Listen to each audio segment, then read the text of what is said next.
Oh boy, another video in response to someone that I like. Rams Paul is the channel name. Ramsey Paul. Now Ramsey Paul. Ramsey Paul? I'm pretty sure his name is Paul Ramsey. Let me check a reliable source.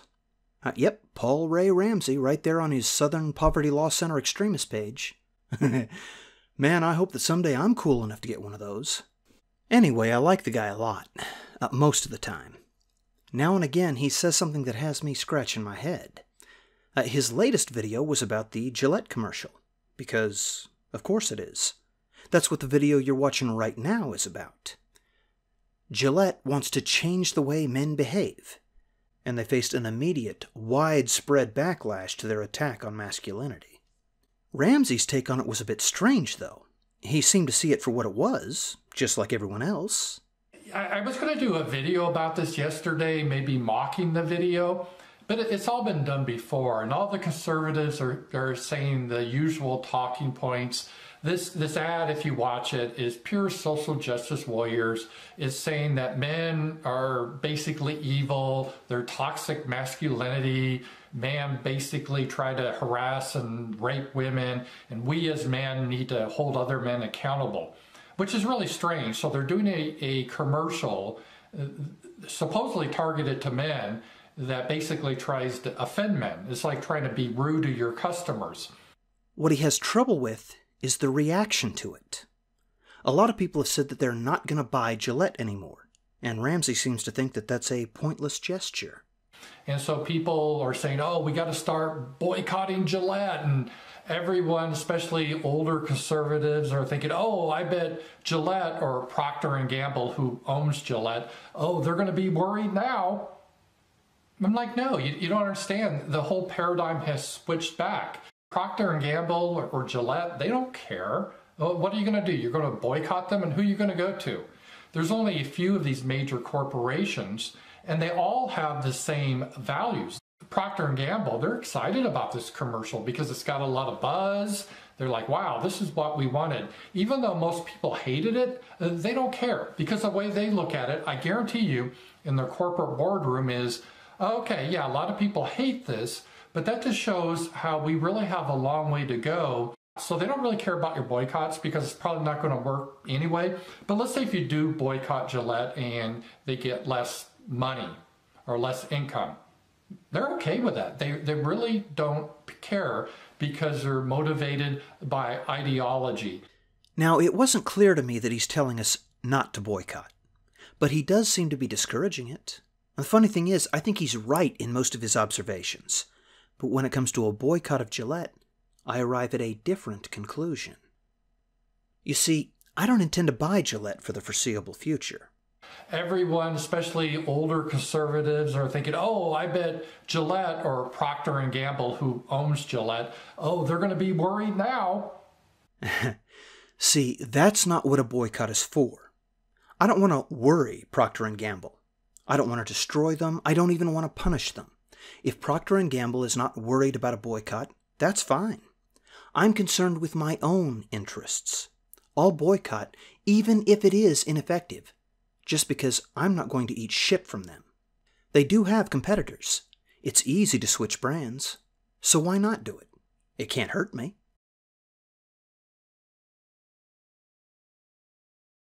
Oh, there's some competitors, but the competitors, they have their own diversity and all that type of stuff. They have the same values. Are you telling me that we don't have any choices? Well, I don't know it to be true that all of these businesses have the same values. But it doesn't matter. I'm not refusing to buy Gillette because their boardroom doesn't share my worldview. I couldn't give a shit. If I switch to another brand, it can be to a company that shares Gillette's values. But did that competitor create and circulate a major piece of cultural propaganda? If not, then it's just business between me and them. And that's the way it's supposed to be.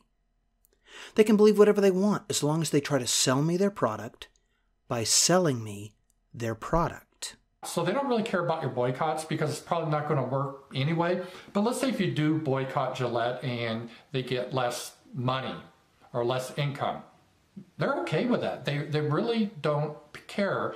Well, there's 2 points. First, So they don't really care about your boycotts because it's probably not going to work anyway? oh, it'll work just fine. You see, I won't be shaving with a Gillette razor. They won't be getting my money. And that's the main thing. My personal boycott of their product cannot fail. But that leads right to point 2. But let's say if you do boycott Gillette and they get less money or less income, they're okay with that. They really don't care. The thing about that is, I don't care that they don't care. I mean, what exactly are you suggesting? That we just take whatever they give us because they don't care anyway? Well, sorry, but I'm not going to do that. I'm not the only one either. Here's commentary from the remarkable Independent Man. Now, many people have registered their dislike for this video, more than 500,000 at this stage, and some have decided to boycott Gillette products altogether, including me. I'm a big fan of the Get Woke Go Broke hashtag, and whilst P&G won't be going broke anytime soon, I do hope this rapidly backfiring campaign accelerates Gillette's already falling market share. Exactly. Procter & Gamble does not have to go broke for it to matter. All the conservatives are saying the usual talking points. All the conservatives? Well, I'm not a conservative. Now, that might surprise some of my audience, but I don't consider myself conservative at all.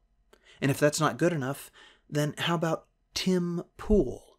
And as you all know, whenever a company decides to enter the culture war for seemingly no reason, I'm out.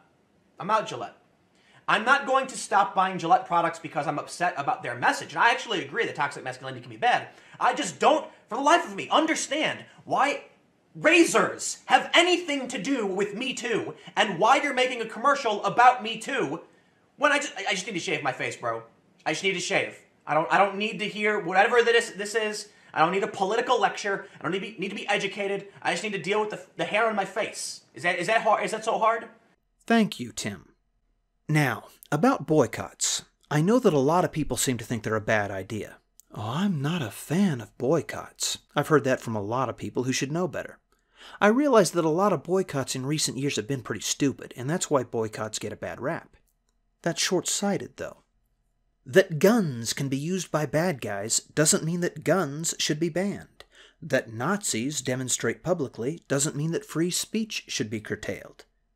And just because boycotts can be abused doesn't mean boycotts have to be abandoned. Boycotts, organized or not, are useful. In the supply and demand dynamic, a boycott is nothing more than the demand side making a demand of suppliers. When it comes to any particular boycott, though, it's a good idea to know how and why. I'm not refusing to purchase Gillette products to destroy their company, or just that brand in particular. I'm not doing it to damage them or to punish them. It could be that Procter & Gamble are not as ideologically driven as this commercial would have us believe. In that case, the higher-ups might see a dip in profits, and then they would be disincentivized to make more cultural propaganda films. But it could be that they really won't give a damn if they lose money or not, and that does seem more likely to me. In that case, you've lost nothing by switching to another razor, and Gillette's competition will be rewarded. It might even be that the world will see a decline in Gillette's popularity, and other companies will reconsider any ill-advised cultural commentary. That's the why. Now, how? Do you boycott all of Procter & Gamble? I've heard that a lot, but that would be counterproductive. We're not punishing a company, we're making a point, so we have to focus on the brand that was specifically connected to this ridiculous ad, no others. That way the message is clear. Also, how long do you do this? A month or two? A year? It has to be long-term to have any meaningful effect.